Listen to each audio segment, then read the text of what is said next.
This episode is brought to you by Samsung Galaxy. Okay, here's the deal. Old, mediocre phones are out. The life-changing Samsung Galaxy Z Flip 3 5G is in. Get this. It takes hands-free pics and vids so you can take that selfie game to a whole new level. Get your new Galaxy Z Flip 3 5G today at Samsung.com and show everyone how to live this life. 5G connection and availability may vary. Check with carrier. Show me your fucking face. Where's your face? So just to let everybody know, if I keep this part in, I've deliberately kept my camera off for I feel like a fairly obvious reason, because I want Big Josh Boy to see. And what's actually funny is he guessed the exact opposite. He thought I went bald and just had a huge beard, and I just shaved off my beard and kept the mustache like I used to. Where is it? Here's the thing, dude. I have to ask you a question because I've heard this. Like, I thought this after I did it, and I've heard it from multiple people. Like, my roommate the other day, he walked past my office and he was like looking in, and he like squinted, and he like knocked on the window. He's like, "Take off your hat," and I like took off my hat. Yeah, I took off my hat, and he was like, "It's like something's different." Yeah, he was like, "Did you get a haircut? Like, what's different? Like, your face looks smaller." And I was like, I know, dude. It's weird. I like how I never knew how like distinguished your chin was. Yeah, like that was the thing, is like the beard made my chin look like the bigger beard, which granted I've only been growing it for like less than a year. I've only had it for like less than a year, but the big beard made my chin look so much larger. It was like some crimson chin shit. Yeah. But now, nope. Wow, look at that. Look at that sexy face. Damn, I do miss it a little bit though. What made you shave? I know. What made you shave? It was literally just one day. I was like, I can't remember what my face looks like. Dude, I hate like just getting stray hairs in my mouth. Yeah. And I really hated that on the sides it was like getting too puffy. And Chase has pointed out to me, he's like, "Bro, you just get a beard trim or whatever. You could trim it." And I was like, well, I fucked up because I was just like, you know what? I'm just going to shave it all off. And by the time I realized I fucked up, I had already done one clean swipe, and I was like, you were like, I've gone too far. Yeah, I already did it. Oh, man. And once I shaved all this off, I had kept my mustache, but hadn't realized that it went down to like here. Yeah. When I didn't push my mustache off to the side, it was like here. So I had to trim up my mustache. You never trim. That fucking blows my mind. Because even if like I always have like somewhat of a beard, but like I always take a thing to trim just like right here so that any of that excess. Right now, I still have to do it. Like you can see, it's like going over my lips a little bit. Yeah, you're not a big fan of it getting in your mouth. Oh God, I hate it so much. It's one of the biggest reasons why I don't grow like my beard out is just because of like the mustache right here. Because they always like go on my nose and they go on my mouth, and I'm always like, like it's too much. Yeah, it can be kind of annoying. I hate the going in the nose, but like when it drapes over your mouth, it's not too bad. The thing I preferred to have it a longer mustache because I felt like it accentuated the fullness of the beard. Like if I just trimmed down the mustache, it just wouldn't look coherent. You know what I mean? So I had to do it. You know, maybe just kind of trim down the mustache a little bit. But yeah, just shave the beard down a bit, and now my face itches so fucking much. It's absurd. I hate it. I despise how much, like, I'm pretty sure I've rubbed the bottom of my fucking jaw raw. Like, it's insane. Oh, the struggle. It'll be gone in a few days, though. It'll be back to normal. Yeah, I mean, it's already started to grow out a little bit. So granted, I'll still have to wait a little while for, like, the full thing to grow back. Yeah. But, like, I'm feeling good. You know what's weird, though, is I had the full beard and everything. I was all good. Like, everything was good. And now, the day I shaved it off, my wisdom tooth started to come in. And it's like really being a bitch, dude. It's not feeling great. And I was like, was my beard the linchpin? Was it like, I don't know. Is this correlation doesn't equal causation? Like, what's up? The two happened at like the same time. You done fucked up. Yeah. Your body was spending all that time growing that beard. It forgot to grow the wisdom teeth. And it was like, all right, we'll focus on the hair. And you cut it off. And the body was like, well, fuck you then. How about this? You got to put all that energy somewhere. Yeah. You got to put it somewhere else. Well, my body really loved the beard. And the second I did it, it was out of spite. It was just like, all right, bitch, have fun chewing. Do you have your wisdom teeth? No, I got my teeth. I got my teeth pulled out. Oh, really? I did I got put under anesthesia. I said some weird shit to my mom. It was a whole good time. So you had the weird thing. I've heard that not everybody has like the weird like lethargy of coming out of anesthesia. Yeah, I don't remember like much of it, but I was just in the car and I was just like real drugged up. And I remember talking to my mom about something and she's like, Josh, you got to chill. Like, you got to stop talking. You got to stop doing. Shut the fuck up. And I was like, Mom, I'm fine. And I don't know why, but I was like, I do this kind of shit all the time. I was like, I do drugs. And she's like, what do you do? You don't do drugs. What do you do? And I was like, all of them. You're like, I did LSD just the other day. I fought a bear in my dreams. It was a weird time, but yeah, it was a hell of a drug. But no, I've had my wisdom teeth pulled out. I have a abnormally small mouth for some reason with how much like teeth I had. So as a kid, I had like 6 or 8 teeth pulled out, and then I got my wisdom teeth pulled out too. Oh my God, dude. Yeah. I think we're seriously the same person. I'm not even joking. I had the same issue where my teeth were growing in under each other. Yeah. So they had to remove several teeth. Yep. And now, like, that's why I have room in my mouth for my wisdom teeth. And I gotta be honest, I don't want to fuck around with like dry sockets. I don't want to do any of that. Everybody talks about how much getting their wisdom teeth removed eats fat dick. So I was like, you know what? Yeah. I mean, I'll just let them grow in. I mean, I got super lucky. I don't want to go to the dentist. Yeah. Well, you should go to the dentist. I'm an adult male that's like, I already, like, I haven't gone to the dentist in like 6 years. Oh my God. I know my mouth is fucked up. I can't. I don't know how people like you exist. I have to go to the dentist because I'm so nervous. I'm just afraid of the dentist at this point. Yeah, well, yeah, because you've spent 6 years of fucking away. Yeah, they're going to be like, this is going to be like 12 hours in this chair and you're going to owe us $1,600. And I'll be like, no. So that's why I don't want to do that. No, fuck that. But I did get lucky with my wisdom teeth because I was like, you don't know what you're going to get. Some people get really affected by it and they're like, this is the worst. I'm in so much pain. Like everything's like, for me, like they gave you pain medication and I didn't even need it. I was just like, I feel kind of like uncomfortable, but like I was fine. So I got really lucky, which was nice. Yeah, the same thing happened when I got my appendix removed. Is they gave me a bunch of oxys and they actually gave me headaches that like I was like, I can survive this pain, but I can't fall asleep because of the headaches. Oh. So I just stopped taking. Yeah, the same like something similar. It wasn't the headache, but like my wife would try to take when she tore her ACL. She was on like pain medication after the surgery. And she would take, I don't remember if it was Oxycontin, but it was something. It would give her hives. Like she literally would just like break out. And she was like, I can't take this medication. So yeah, was she like allergic to it? I guess. Something? Yeah, I don't know. She just like did not have a good reaction. And she was like, I guess I'll just deal with the pain. But fucking trooper. Yeah.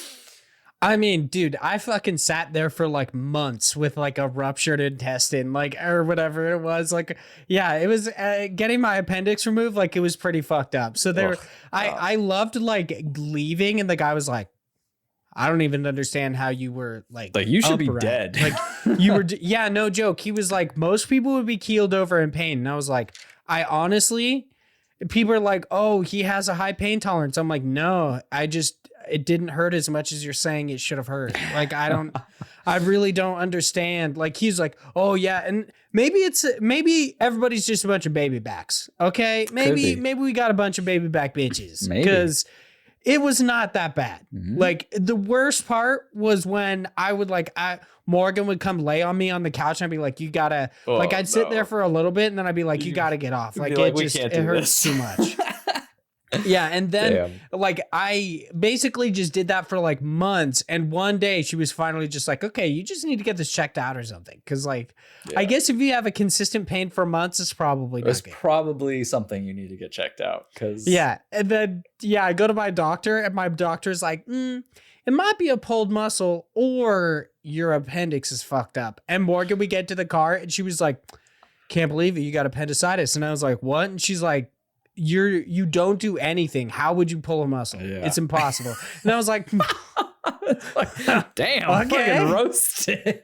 Yeah, I was like, that was mean. But okay. It's like, bitch, I'm in pain. What are you doing to me right now? Why you gotta make it mentally now? Hello and welcome to IndiePod, an indie games podcast, your weekly source for all the indie games news you need to know. This week, we are bringing you a solitary one news story before, of course, hopping in to Newscram, God Bless the Crowd, and answering your listener questions. Of course, before we get into that, I have to introduce myself, Vaughn Hyde, alongside my illustrious co-host, the biggest of average Josh Boys. How you doing today, big Josh Boy? I'm doing well. It's a little earlier, which is nice because I got things to do. So gracious Vaughn letting us do it early today. But I'm ready to get into it. I'm excited to talk Honestly, about do you ever feel weird that we record so late in the day? Like, I've never thought about it. Like, we record at 3 my time, so that's got to be like 5 or 6 yours. Yeah, it's 5 my time. It's not bad. It is weird because having the recording in like the kind of mid end of the day means like there's not much I can do early on, right? Exactly. So it's like, it's a little bit of like, this is my day, because I can't do anything that's too long at the front half of the day, and then I can't do anything really at night, because by the time we're done, it's like 7 or 7:30. So I'm like, but it's been fine. I mean, it's Sunday fun day. I don't need to do nothing. Honestly, though, I haven't I just, because you asked me about this, I thought about it and I was like, I don't even know why we record at 3. Like, I have no idea. I think we just, when we moved our record date, we were recording at like 3 or whatever because I was working. Yeah. And we just got like stagnant. We got stuck in it. And now we don't know why we do it. I don't know. I don't know. We can change it. If it would be better for you, we could change it. Cause fuck, dude, I get the doc ready and then I like sit around, I watch anime and I like just do random shit because I have the same thing. I'm like, can't really do anything. Yeah. Like last week, luckily I got up, I went to bed early because I was just feeling pretty tired. So I woke up early and then I was like, fucking mow the lawn, I guess. Woo! Like, why not? And so Big just Mr. got some House shit owner. done, but yeah. It's some weird stuff. All right. Before we get into what we've been playing outside of our weird miscellaneous conversations, let's talk about our housekeeping. Of course, please check out our developer interview going live this Wednesday, which will be Wednesday, I believe the 8th of September. Mm-hmm. This one is with Mike Burnett, the CEO and artist of Shockwork Games, which is responsible for a game called Nadir. Yep. Which, that's a cool name. If you have good memory, which you probably don't, and I probably wouldn't either. Not even a little bit, I even like when I talked to the guy afterwards, he's like, where did you find us? And I was like, I just found like searching through games, and then I started thinking about it. I was like, actually, I think we talked about this, and it was a failed Kickstarter game that we talked about a while back. And it's basically it's kind of like a mix up of like Slay the Spire and Darkest Dungeon in a way, more Darkest Dungeon from like the art style, like the aesthetic, but I can see it. It's really cool because it's very much like a Slay the Spire, but the idea is you have this team of like very JRPG of like 3 party members who represent different sins, like canonically.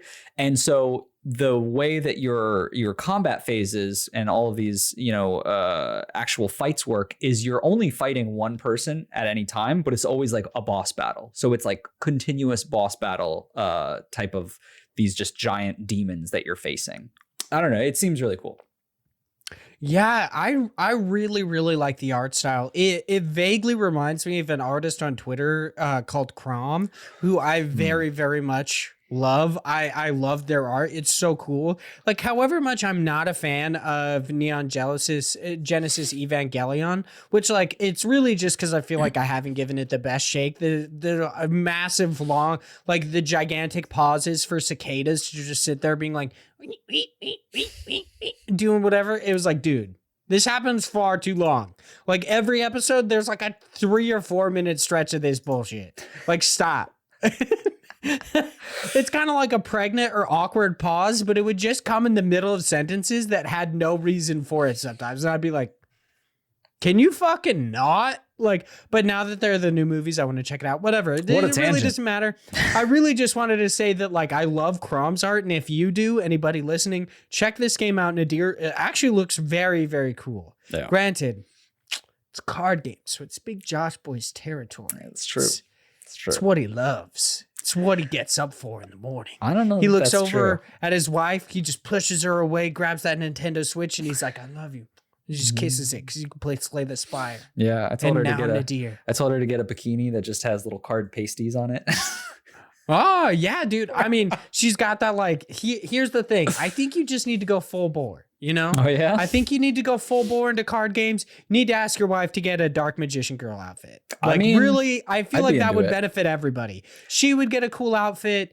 You would get some sexy cosplay time. Like, it's good for everyone, you know? I'm into it.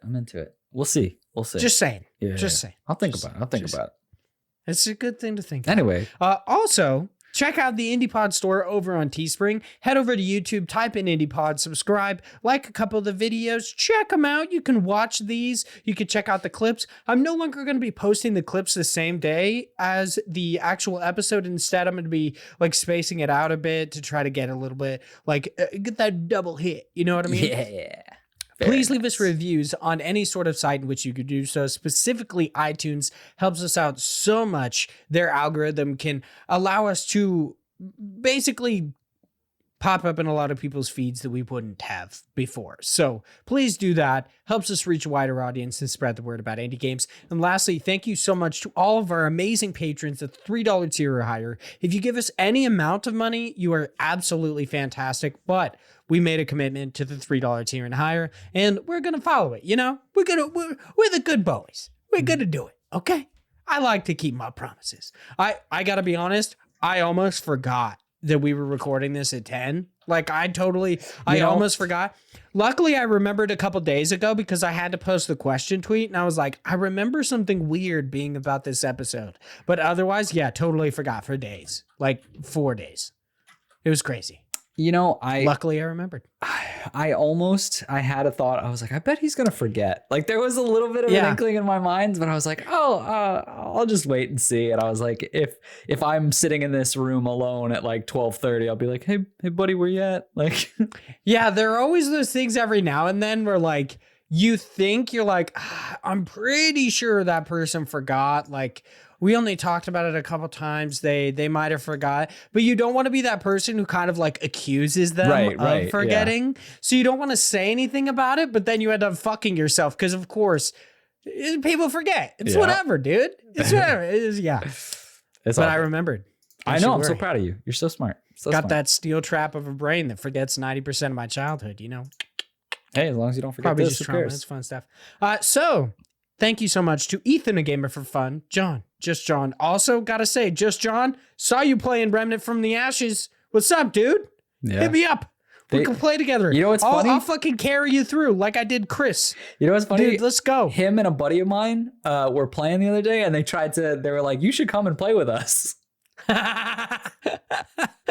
It's a great game, Josh. I don't know why you're being a bitch about it. Just play the fucking game. Maybe.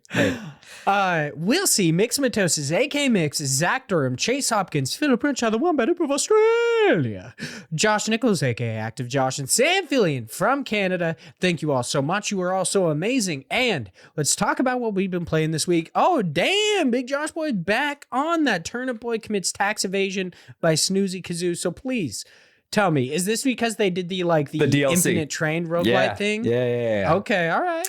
So tell me about it. What's up? Yeah, so you like it? I decided I do. I'll caveat that though. I decided to jump back into it because Turnip Boy Commits Tax Evasion. I had a lot of fun with it when I first played it. I thought it was a super charming, quirky, really fun. Like I love the writing, I love the music, the actual story too. It was interesting because they had that back lore of you know the apocalyptic world and then what comes afterwards of all these anthropomorphic vegetables. It's like Cars. Yeah. Have you ever heard that? Yeah, exactly. The fan theory for Cars is that there was like an apocalypse, like humans wiped each other out and Cars inherited the earth. Yeah. So it's basically Cars the movie, but with vegetables, right? So it's great. 100%, dude. Yeah. And so I really enjoyed it. It's called VeggieTales. VeggieTales. Yeah. There's a lot of religion pushes on this. No.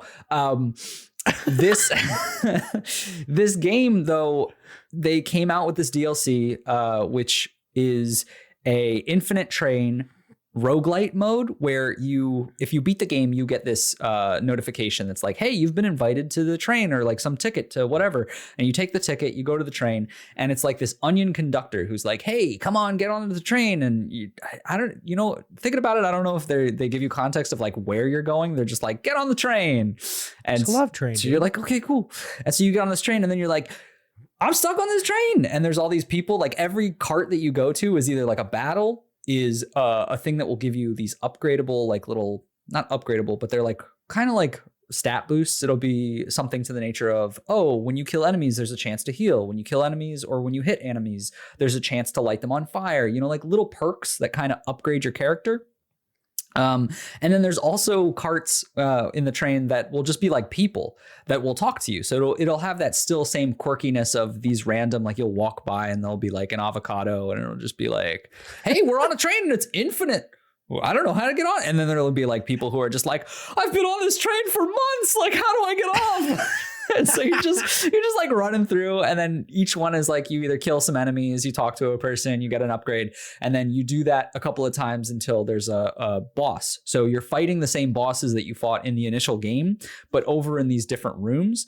And then as you go through a full loop, you get to the conductor and you have to fight him. It's this onion who has a couple of different move sets, but you have to beat him, and then he's like, haha, but now you have to do it again. And you just constantly go through this loop of doing the same thing, very similar to like, a Hades in a sense of like you're playing again into that, but it's like one right after another. And it's kind of that test to see how far you can go. It's how many loops you can go through, because every time you go through a loop, you'll keep the same health, you'll keep the same upgrades, but what happens is they start giving you different enemies and upgraded enemies that will have something like, this one is just bigger, this one has more health, this one can poison you when it attacks. And it'll be like very basic things that will then expand into it becoming more difficult. They'll start applying those buffs to the bosses, and you kind of keep going. You get different upgrades. You get, all these different types of power-ups that you can play into. There's also like, if you get far enough, there's this like demon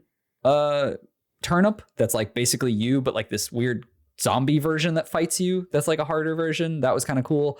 It's nega turnip. Yeah, pretty much. Yeah, it's a negative turnip. Yeah, that's crazy, dude. And so I went through a couple of loops. I enjoyed it because then after, like, each time you beat a boss, you get like a train ticket, or like, I guess they're tickets, but it's just kind of like a currency that then when you get out, you can buy extra little hats, which was like their big cosmetic thing in this game, is like, you get these hats. They're cool. Your little turnip can wear all these hats.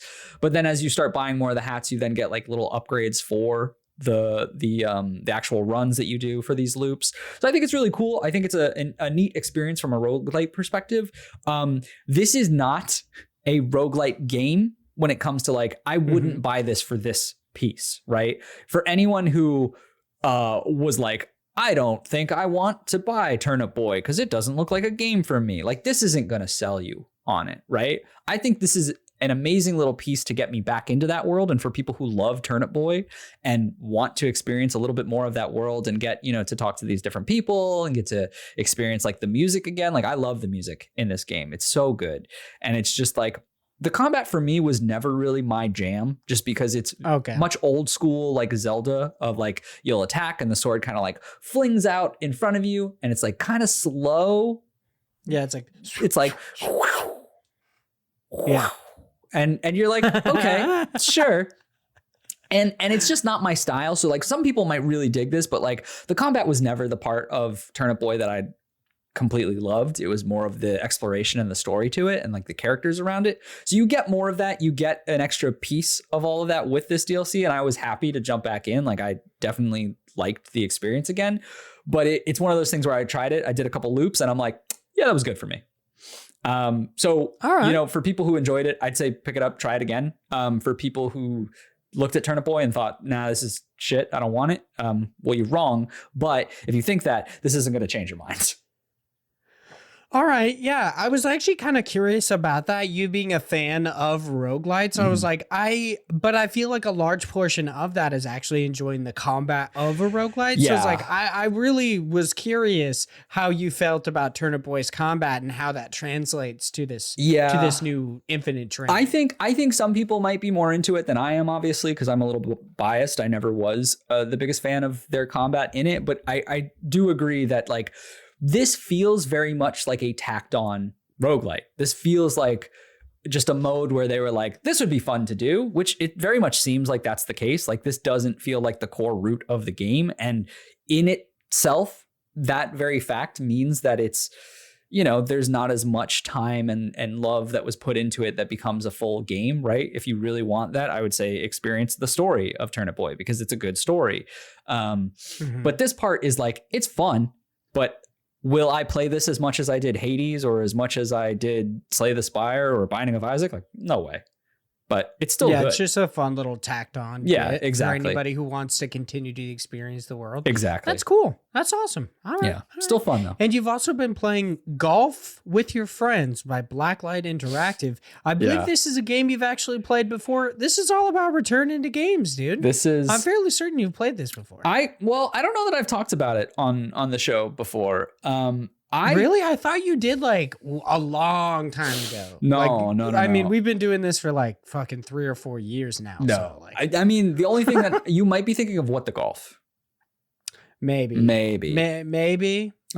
Or maybe I'm just thinking of the like myriad of stories we've actually covered of Golf with Your Friends. Like that's probably what it was. Like we've just randomly talked about it. But are you liking it? Do you enjoy it? Yeah. So I just wanted to give this one will be a quicker one. I wanted to give a quick shout out to Golf with Your Friends because this is it's a Game Pass game, which is obviously the reason why I played it. But it was a game that came out in 2016 in early access, and now in 2020, well, last year, it officially dropped. And there's it's not perfect. It's definitely clunky at times. And there are certain like things that are a little wonky when you're playing the game. But I've had so much fun with this game. It is basically a mini golf game that you play with your friends and you can play all at the same time of like swinging the ball on these ridiculous courses. Like they start off with the first course. If you start with the forest, it's all very normal. And it's like, oh, I'm playing mini golf, whatever. And then you go and you play it in like space. And there's all these crazy like black holes that will like fling your ball into weird directions and like these like teleporters and like weird gravity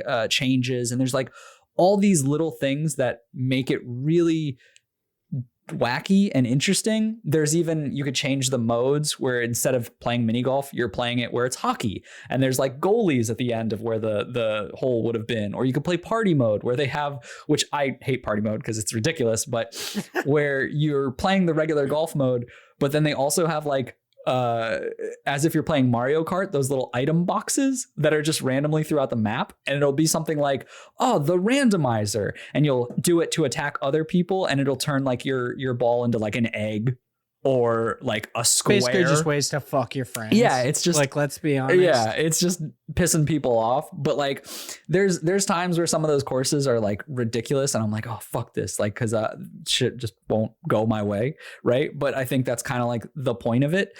And it's just really fun because there's all these different mini golf courses where I personally love mini golf, like just in general. So I got into it, but I love going through and just being like, I'm only going to do trick shots. Cause there's usually always a way to make it either in like like a hole in one or like in 2 shots, but you have to like bounce it off these crazy fucking things. And like, I love doing it. It's so fun. I definitely would recommend it. I think if you have Game Pass, you should check it out cause it's free, you know, for the most part, other than obviously the monthly subscription.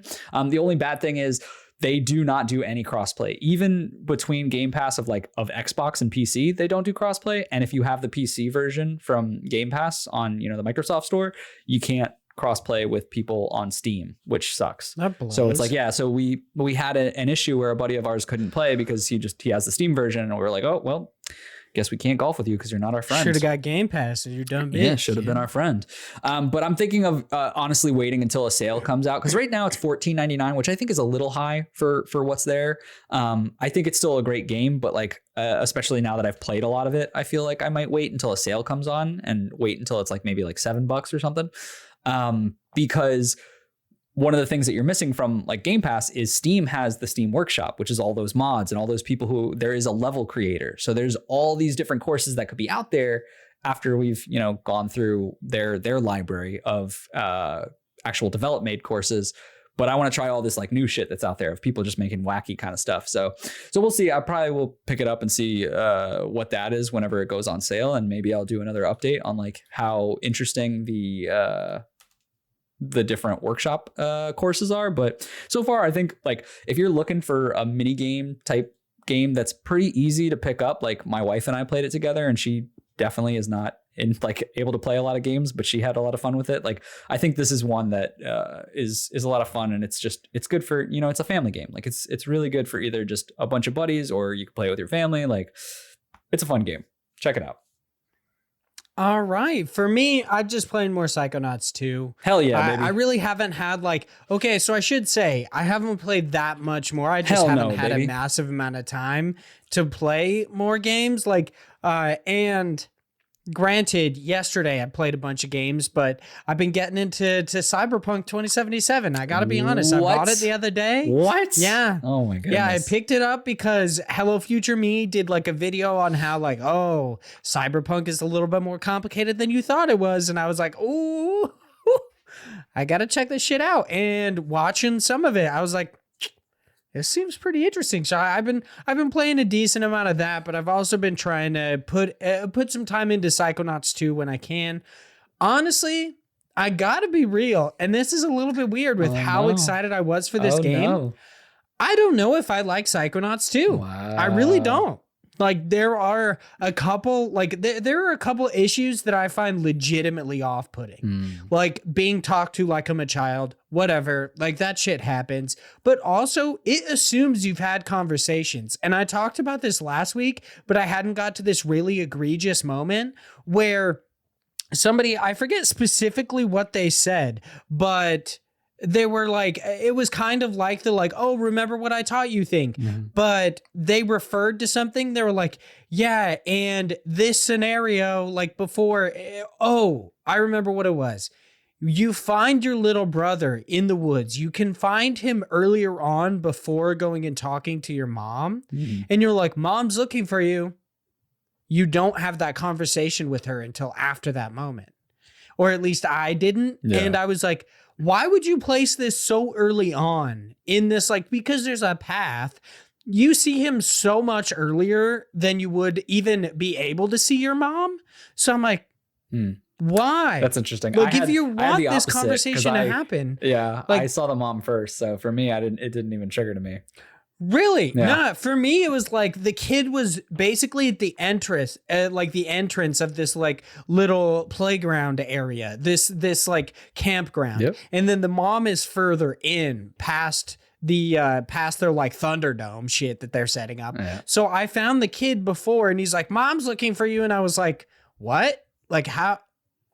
What do you mean? And then I later run into her and I was talking to her and she's like, oh, go find your brother. And I was like, so it just assumed I'd have this conversation first?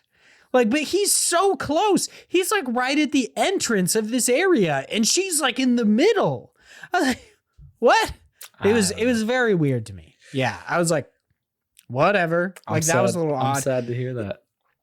Yeah, and I don't know. And there's one thing that a lot of people have talked about, and at least that I've seen, is enjoying the combat and enjoying boss battles. And I think the boss battles can be fun, but I don't like them all the time. I feel often enough, typically what a boss battle will do is if there's a new mechanic, if they're trying to teach you a new mechanic for the game, how to use a new power or whatever, they will teach you throughout the level. And then you implement it in the boss fight so that you actually understand how this works. But instead, there are a couple boss fights where I've been like, what the fuck am I supposed to do? I don't understand. Even that first boss fight, and I think I talked about this last week, is the octopus. And it's you have to blast off little nodes on its tentacles and then throw these bombs inside. And I was like, you don't really say anything about that. Like, it was just, I guess it was something that I just had to figure out, but I found it so odd that they don't hint at it at all. Like, they're just like, nah. And then later on, fighting like the judge when you go into that dude's brain, like, I forget, it's like Dogen's uncle, his great uncle. You go into his head and you have to fight the judge first of all. That was so boring. I literally hopped in and I was like, he's just a normal enemy, but like has a health bar that's like a boss. It was so weird to me. I don't know. There are a few things that I'm not super impressed by, but I honestly, I don't know. I'm not sure whether I do enjoy the game. I don't enjoy the game. I keep telling Chase, I'm like, I'm going to play until I get to the point in the story where like things start to come together to see if I like really, really care about it. If I like it or I don't like it. I'm going to make sure I give it enough time to actually decide that. Cause right now it's just petty things, like petty things I'm not enjoying about it. So I'm going to give it a while, but I don't know, dude. I really don't know. I can't wait. You got to finish it. Just finish it. Yeah. I'm just not sure. It's a struggle. It's a hard one. Struggle. But of course, we're going to be doing our book club for it. So hopefully I beat it by then. Hopefully we could talk about it. But speaking of talking about some new shit, let's hop over to our first news story. This is written by Rebecca Valentine. It's over on IGN. It is Coffee Talk gets a sequel. Glitch Hikers returns and more from the Indie Houses showcase. So the indie houses, we talked about them all coming together to try to like share information and do stuff together, make more of a cooperative front instead of one that's based in trying to one up another, which a lot of these showcases do. So they recently came out with a showcase and damn, there's a lot of shit in this. Yeah. In all honesty, like I wasn't able to actually watch the showcase, but I also like, we recorded this a bit earlier. I was a little bit behind, so I didn't get to just flip through everything in this, but I was so surprised by how seemingly in depth they went with a lot of these games. Some of them are just gameplay trailers. Some have actual like release date announcements, and some are just straight up actual announcements of like publishing deals or just of the game themselves. Right. So I find that very, very interesting. Big Josh Boy, would you like to do our normal thing that we do, where we just like pick out a couple things that we really enjoy and we talk about it? Yeah. Do you think that'd probably be easier? I think that makes sense. I admittedly did not watch the full showcase either. I'm more of just, carrying up on the cliff notes. This week was pretty busy for me in just general. Same. So I wasn't able to fully watch that. I do think it's interesting though, that they're like, oh, this is a collaborative process, but like ultimately it just becomes a showcase of just general stuff. But I do like the mix up of, you alluded to, hey, it's not just, gameplay after gameplay. It's like, here's an actual date that's announced. Here's a release of DLC, like actual pieces that are like, here's a game you already know. Here's some that are coming out. Here's just this things. Is just an update. Yeah. It's a good mix of news that makes it so it's not just like game after game after game of just random, like this is coming. And there's, like I was looking through and at first I was like, all right, I'll pick like a couple. And I looked at these and I was like, there's a lot of good games in here. Like there's a lot of things that I would try out in this list. Yeah, I mean, it makes sense when you bring together so many indie game publishers, like it just makes sense that they're going to have a lot of like really great games, especially with I guess the pedigree that they're going for. Like Raw Fury has published some good shit. Raw Fury is great. Akupara has published some good shit. Like they got some good publishers together. So it totally makes sense. Yeah. That they would have granted, I feel like a lot of these are like a not for me game. Like, oh man, this game looks really cool. Like the Legend of Tian Ding. Oh really? That's a not for you game? I thought it looked super cool. I'm just not really like, I don't really like I guess it is like a 2D action platformer. And I think that's kind of cool. I guess it might even borderline on 2.5D, but like, I don't know. It didn't seem like my kind of game. It almost seemed like it bordered on the chasm between being a 2D action platformer and being a beat 'em up. Like it was very close, and I'm not a fan of beat 'em ups. I thought the same thing too, and my head kind of went to, oh, this is a brawler. It'll be okay. But like generally I have fatigue when it comes with those games because I play them for a little bit and I'm like, I like this. And then an hour in, I'm like, I'm done. It almost reminds me of like Super Crush KO, which I actually enjoyed, but I don't like the arcadey nature of combat. Like I like the actual like 2D action platformers, like a Hollow Knight. Like I really, really love that, or Chasm. Like I guess I like the Metroidvania style more than anything. But like more. Yeah, I don't know. I thought it looked really cool, and I don't know enough about it to say one way or the other. So I think it's one of those things where like I'm optimistic about it. But yeah, like there's definitely a chance that looking at this game, there would be fatigue where I would be like, yeah, this is fun, but like it's going to get boring. Not boring. But the like art old. style is super fucking cool though. Yes, it really is. That's a big thing. Mm-hmm. Yeah, it looks really, really awesome. It looks, I want to say like a real, like it looks like a very stylized anime world. And I actually really like that. Yeah. Supposedly it's based on like a Taiwanese like folk hero, which I think is really cool. Once again, going back to like Errol talking about, I think it was like Mulaka, where he was talking about covering like different aspects of spirituality and covering different cultures outside of basically what we often do, which is like Norse mythology right now. Everyone wants to make a game in fucking Norse mythology or Greek mythology. And instead, this is just like they're talking about a Taiwanese folk hero. And it's like, I never would have known about this. Like, unless it was something that was frequently referred to in like anime or something like that. Never would have known. So I do think that this looks interesting. It's very possible that it comes out and I'm super into it. I have no idea. Just right now, first looks, the kind of beat 'em up nature of the game, not exactly my deal, but hey, maybe. So Big Josh Boy, let's do a 3. Let's do a 3, and then I'll try to make sure I cover the ones that have release date announcements.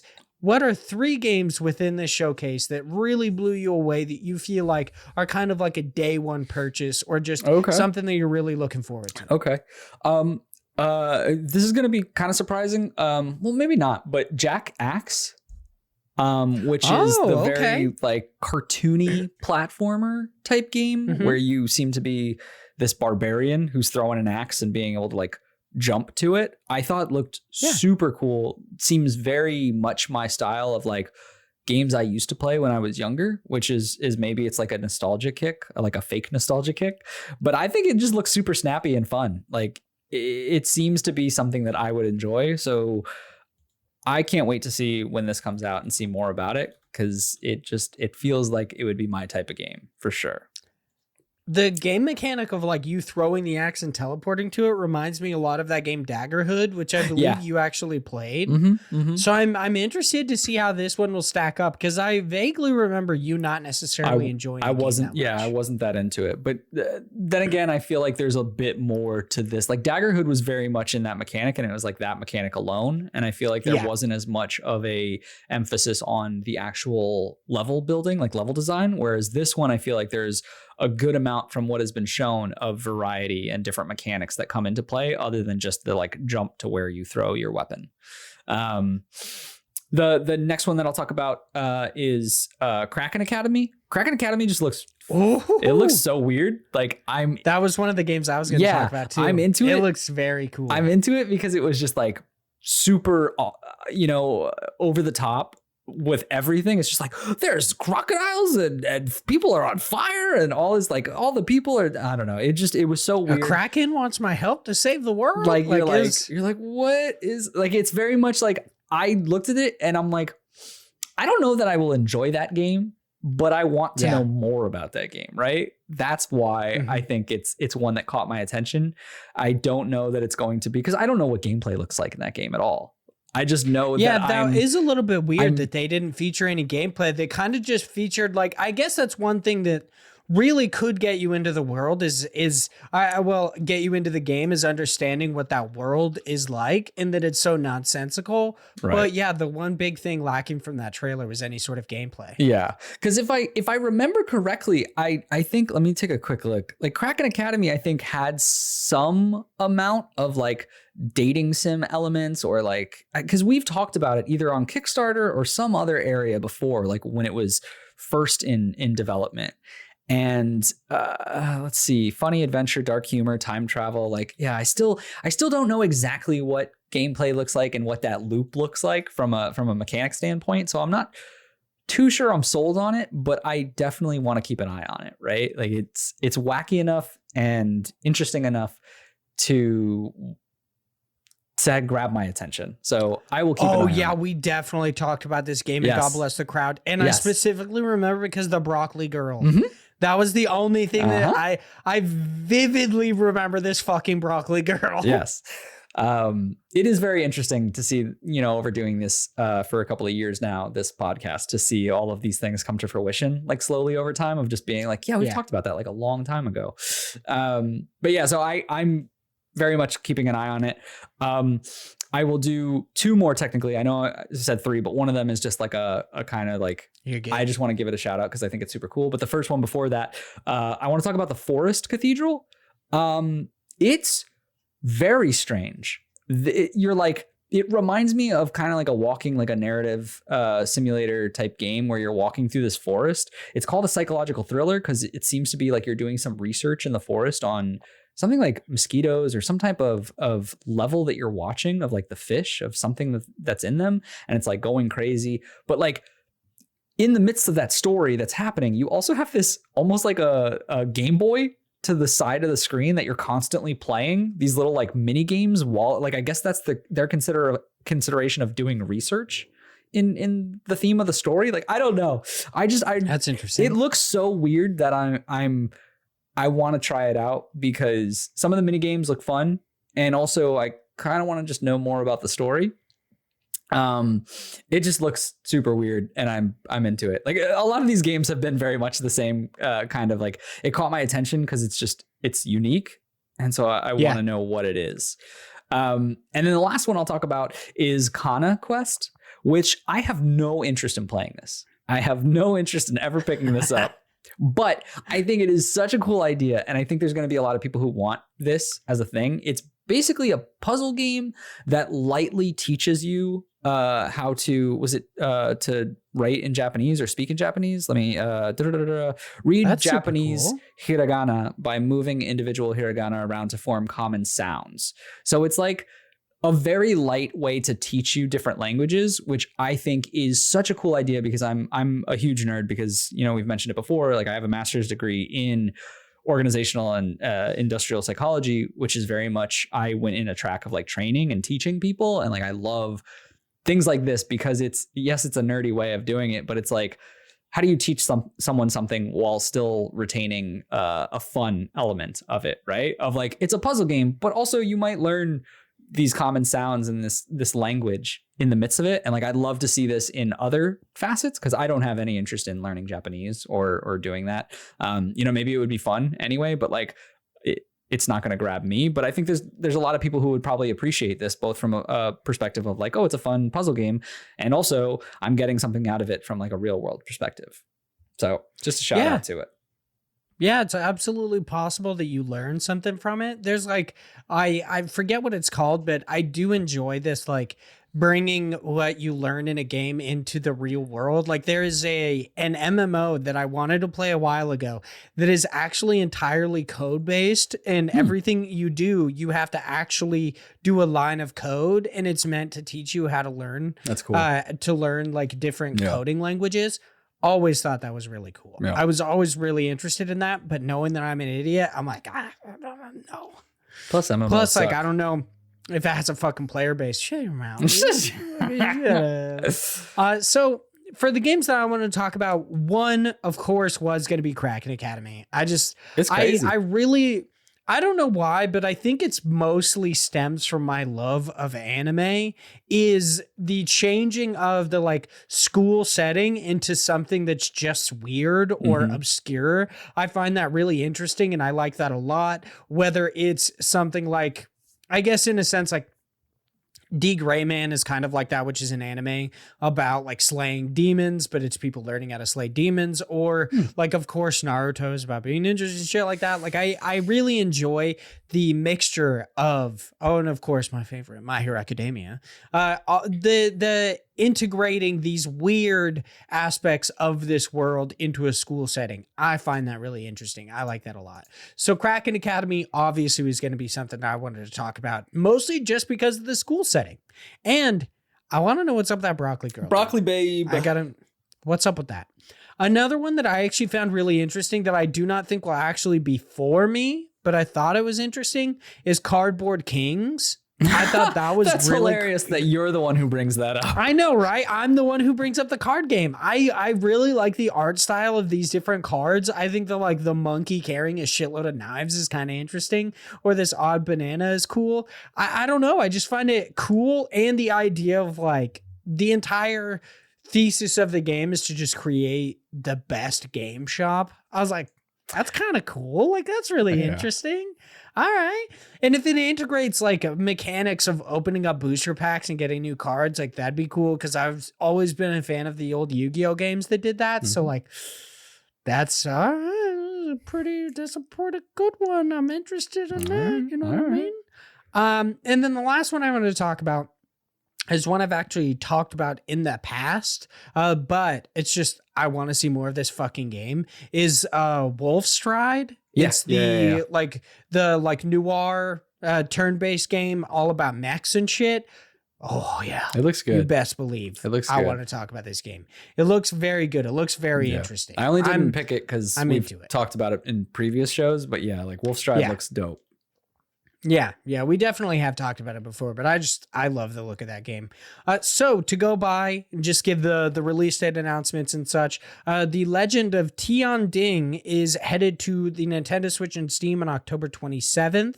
Then we have we got a launch trailer. I gotta like sort through these. We have a DLC sneak peek of Lost Castle. It's their final DLC, which is kind of interesting. I believe Cardboard Kings. Oh, okay. Their demo is available now over on Steam. All right. Then we've got Suzerain, which is going to be available on the Nintendo Switch on September 23rd, which is pretty sweet. Let's keep looking. I know we got more release dates. Oh, Kraken Academy coming to PC on September 10th. Then we've got No Longer Home. That's this week, baby. Yeah, that's pretty close. You gonna buy that? You gonna buy some Kraken Academy? I mean, probably not. I'm like gearing up for New World, dude. How could get this shit out of here with this MMO bullshit? What have you been playing that's fucking indie lately? You're like Psychonauts 2. We got really some fucking New World. We got some fucking, I don't even remember what the fuck you were talking about just a second ago. Cyberpunk. That's the least indie. Well, I guess you could argue it's indie, but like you could say it is or whatever. It's not. We've got No Longer Home coming to Xbox One and Nintendo Switch on October 7th. Then we have, sorry, I'm just kind of scrolling through this, trying to figure out which one specifically. I didn't write this one up or anything because I was like, oh, we're just going to talk about it. But now I'm like, man, wish I would have done that. Then we've got Teacup is headed to the Nintendo Switch, PC, PlayStation, and Xbox on September 23rd. And what else do we have? Dream Cycle. We have Sable is coming on September 23rd, and I believe that is about it for this news story. So now that we have covered that news story, it's time for us to hop into News Cram. This episode is brought to you by FanDuel. Football is back, and the best bet you can make is downloading the FanDuel Sportsbook app. It doesn't matter if you're new to gambling or an old pro, FanDuel has something for everyone. And as an official sports betting partner of the NFL, you know your bets are safe. There's also never been a better time to use FanDuel, because right now, you'll get up to $1,000 back if your first bet doesn't win. You can even turn a small wager into a big payday with a same-game parlay bet. Just sign up with the promo code SPOTIFY to place your first bet risk-free on FanDuel Sportsbook. Download FanDuel today. 21 plus and present in Virginia. First online real money wager only. Refund issued as non-withdrawable site credit that expires in 14 days. Restrictions apply. See terms at sportsbook.fanduel.com. Gambling problem? Call 1-800-GAMBLER. This episode is brought to you by HP. Whenever you do your best thinking, the HP Spectre X360 is ready when inspiration strikes. With power save for battery life and focus mode to multitask, you can do your best thinking whenever and wherever it happens. You can't always schedule when and where you might have a brilliant thought, whether it's in the morning or before bed, when you're at your computer or away from it. Thinking can happen anywhere and anytime. The HP Spectre X360 2-in-1 convertible PC with Windows 10 saves battery life for whenever an idea hits you. HP Spectre X360, a more thoughtful laptop.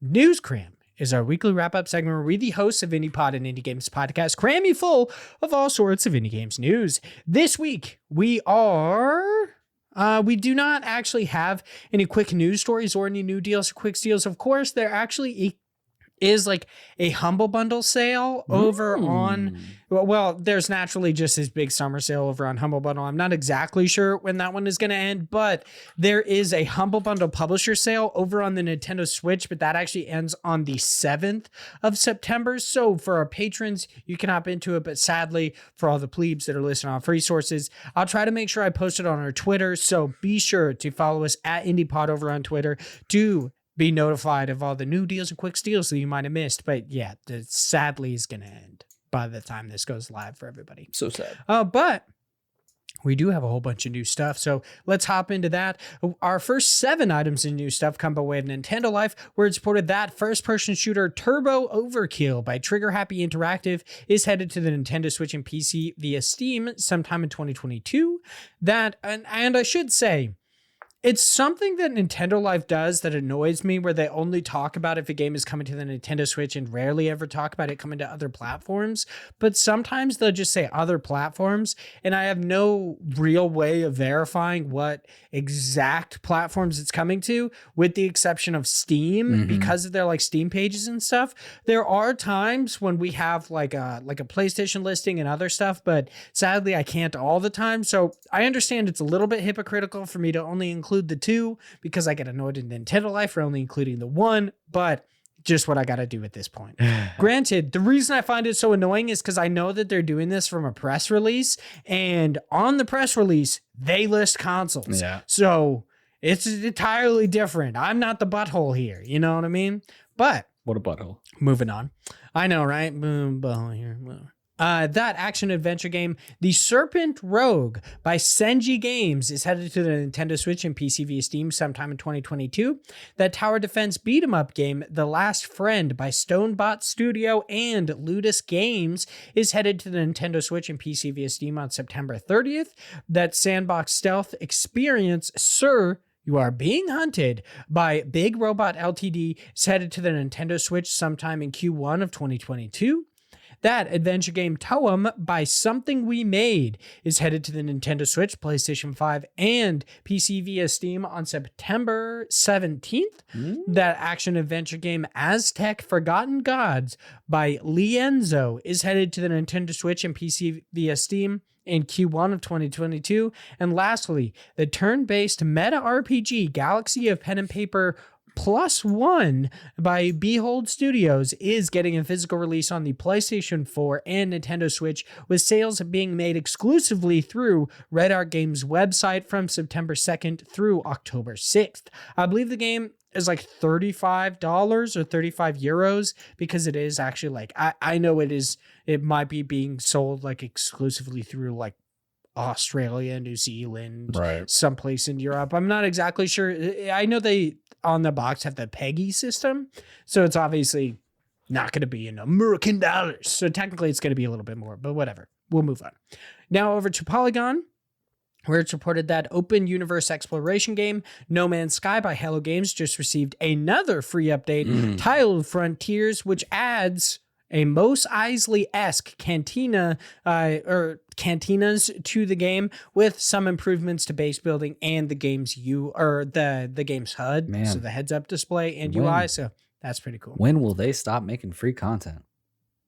I don't know. I'm actually kind of interested, like, in how exactly Hello Games is separated at this point, because they, of course, like, they had the team that made the last Campfire, but then also they have, like, obviously people working on No Man's Sky, and as far as I know, they are working on other projects. So I'm wondering if it's like a like motion twin Evil Empire scenario with Dead Cells, where it's like these people want to work on this game, so there's like a small group that's continually updating No Man's Sky.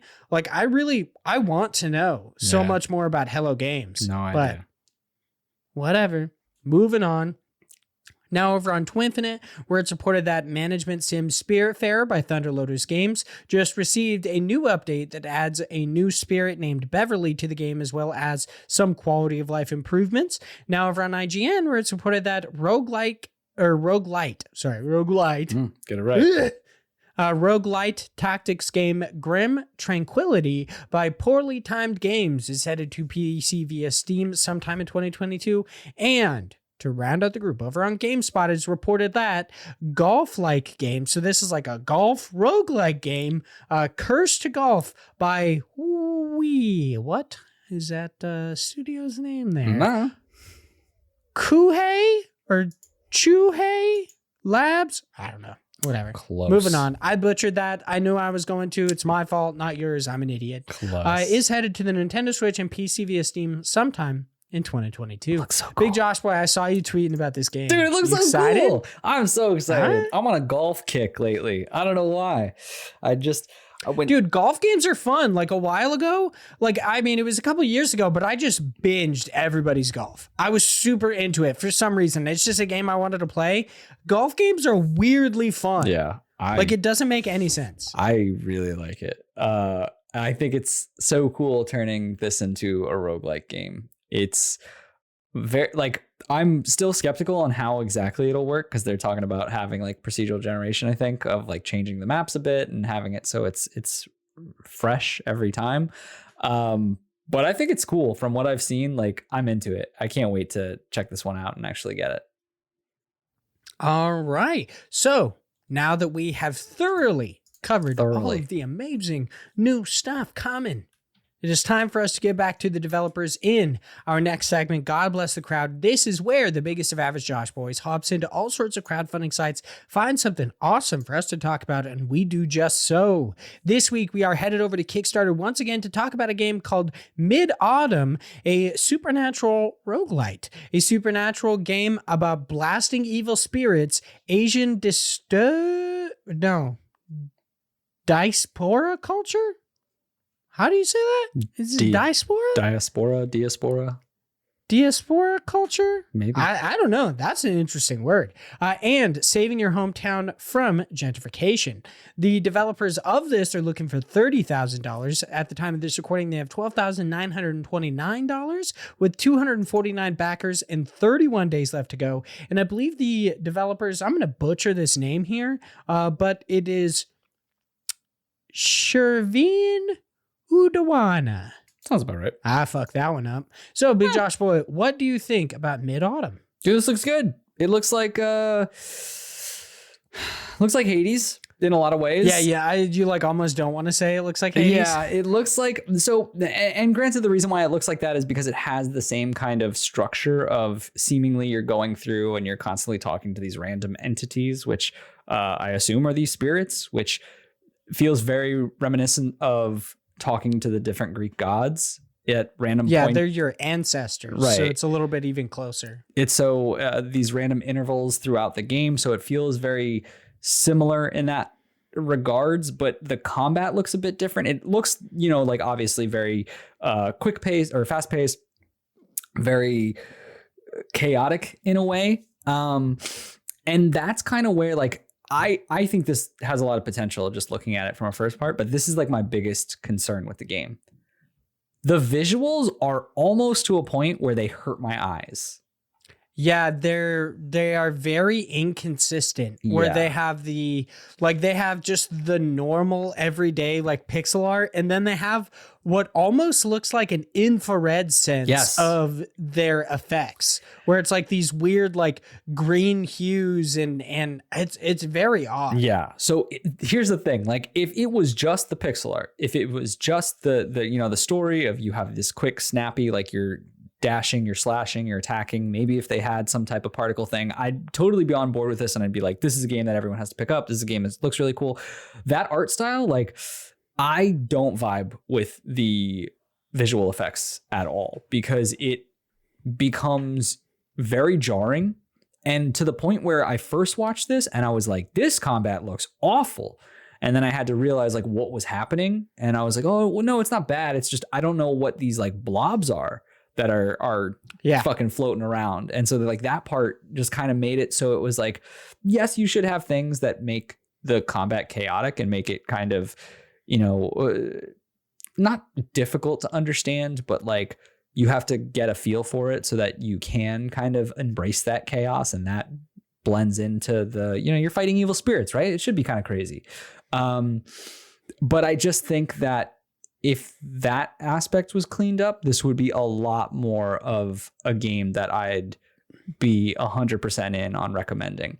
That being said, I still think there's potential. I think that a lot of people will still enjoy this. I just don't think I'd be able to get over that visual representation of what they're using for certain effects, because it like kind of hurts my eyes in general. I don't think I could take a whole game of this.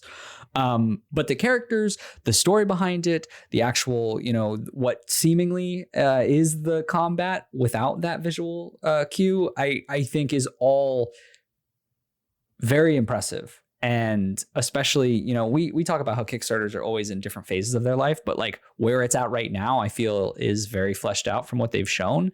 And for that, I think that if you're asking for $20 as that, that minimum price to jump in, I don't think that's unreasonable for what the game is.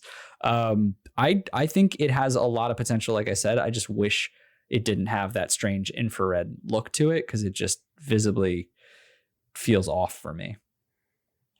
Yeah, I think definitely, since it's taking some cues from Hades, I think that, granted, I imagine like if it would release like now, it would probably be a little bit more popular. Maybe if Hades continues to have this like lasting success, it has a length. Well, maybe, I mean, it did have, when this game comes out. It did have, its revitalization. It did become revitalized because of Game Pass. So like, yeah, and it's like it came to consoles, so it came to like PlayStation, Xbox. People could finally play it outside the Nintendo Switch or PC. Right. That's like this game's gonna have legs. I'm just like, oh, maybe since this is possibly going to be delivered like in December of this year, I hope that with all this fervor that people have for Hades, if they've already beaten it, maybe this like contacting your ancestors and everything will get people into this game. Where did you see December of this year? Oh, you know what? I'm wrong. That's the first one. Sorry, it's September of 2023. Yeah, I was like, we've got some time. No, before. it's that like $1 pledge, which is our thanks. Yeah. So it's like, okay, that's right. Yeah. It's September in 2023, but still, I think people could get into this game. I mean, I really love the Convo overlays. Big thing for me. I loved them in Hades. I love them in a bunch of different games like Don't Give Up. I very much appreciate Convo overlays. I think they're awesome. But yeah, I don't know. It's very possible that these weird like particle effects that they're using throw people off, because they are not my favorite. Yeah.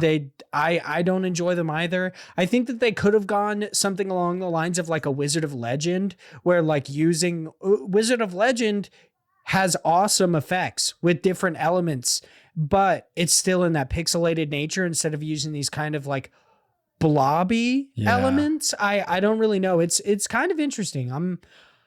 I don't know. I don't believe there is a demo for the game available right now. No, there is. There is a demo available. So maybe hop into that. See if it starts to hurt your eyes, like actually playing. I don't really know. It's very possible. Yeah. I have no idea. It's interesting. And like I get like from a theme perspective, like the blob makes sense because it's like a different, like an ethereal type of real not real, but like otherworldly visual cue it's like that you're trying energy versus an actual like elemental magic. Right. Yeah. So like I understand where they're going with it, but it's just like it feels so different from the rest of how the game looks that it just feels off, right? Like the rest of the art style does not blend well, I feel like, with those random blobs that happen. And there seems to be like there's parts in the video where they're fighting and they like roll through it, and like as they're doing it, the whole screen changes color.